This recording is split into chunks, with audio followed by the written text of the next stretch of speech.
এটি হলো মঙ্গলপুর গ্রাম।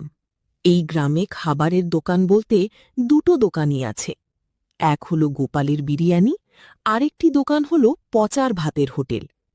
কিন্তু দিন দিন যেন গ্রামের মানুষরা ভাত ছেড়ে বিরিয়ানি খেতে বেশি পছন্দ করছে। এর কারণ হলো গোপালের বানানো বিরিয়ানি, যা গ্রামে খুব বিখ্যাত। আরে গোপাল, আমাকে কি এবার বিরিয়ানিটা দিবি নাকি এভাবে দাঁড় করিয়ে রাখবি? এইদিকে যে বিরিয়ানির গন্ধ, না খেয়ে যেতেই আর তরস হইছে না। হ্যাঁ হ্যাঁ দাদা, সবাই পাবেন, আপনারা চিন্তা করবেন না। একটু দাঁড়ান, অনেক বিরিয়ানি আছে এখনো।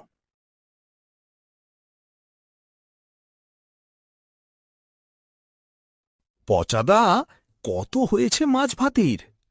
এই তো 120 টাকা হয়েছে তোমার। এ কি পচাদা, মাছ ভাত তো 80 টাকা, তুমি 120 টাকা নিচ্ছ? দেখো বাবু, জিনিসপত্রের যা দাম বেড়েছে, এর কমে আমি দিতে পারবো না। পচাদা, দিন দিন তুমি যা দাম বাড়াচ্ছ, তোমার হোটেলে আর খাওয়া যাবে না। আর এখন তো তোমার হোটেলের কোনো কিছুই মনে হয় না যে টাটকা, সবই মনে হয় বাসি। মাছটাও কেমন বাসি ছিল। আর এত দাম দিয়ে তোমার হোটেলে মাছ ভাত খাওয়ার চেয়ে ভোলার বিরিয়ানি খাওয়া অনেক ভালো। এই নাও তোমার টাকা, আর আমি কালকে থেকে আসবো না।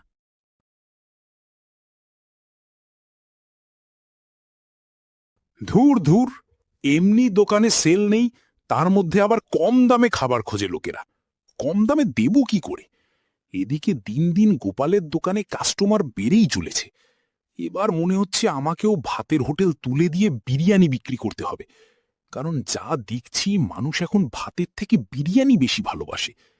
কিন্তু গোপালের দোকানের যা সুনাম, আমি যদি বিরিয়ানি বিক্রি করি, মানুষ কি আমার দোকানে বিরিয়ানি খেতে আসবে গোপালের দোকান ছেড়ে?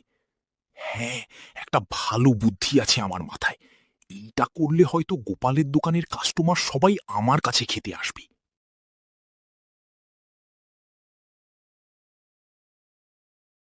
আরে কি ব্যাপার ভাই, সকাল সকাল গোপালের বিরিয়ানি আনতে চলে গেছো নাকি?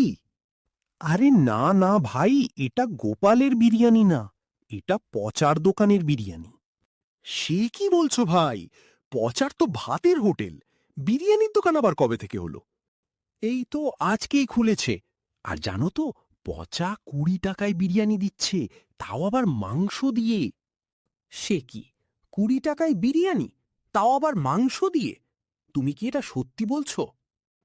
আরে হ্যাঁ ভাই হ্যাঁ, তোমায় মিথ্যে কথা কেন বলতে যাব, সত্যিই বলছি। তাহলে তো আজই খেয়ে দেখতে হচ্ছে 20 টাকার বিরিয়ানি।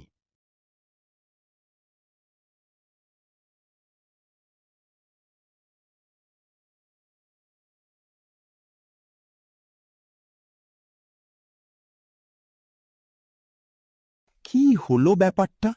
কিছুই তো বুঝতে পারছি না। এই গ্রামে আমার বিরিয়ানি সবথেকে বিখ্যাত, কিন্তু এত ভালো করে বিরিয়ানি করার পরও আমি 100 টাকা দিয়ে বিক্রি করে খুব একটা লাভ করতে পারি না। কিন্তু পচা 20 টাকায় কি করে বিরিয়ানি দিচ্ছে? এটাও কি সম্ভব?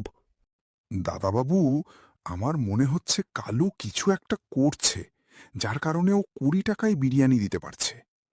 হ্যাঁ, সে তো বুঝতেই পারছি। জিনিসের যা দাম, এখনকার বাজারে 20 টাকায় মাংস দিয়ে বিরিয়ানি দেয়া অসম্ভব ব্যাপার। পচা নিশ্চয়ই কোনো কিছু একটা করছে।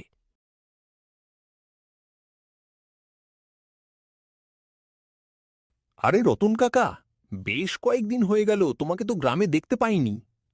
এই একটু মেয়ের বাড়ি গেছিলাম বেড়াতে। ও ভালো কথা, গ্রামে আসার সময় শুনলাম পচা নাকি 20 টাকায় বিরিয়ানি বিক্রি করছে।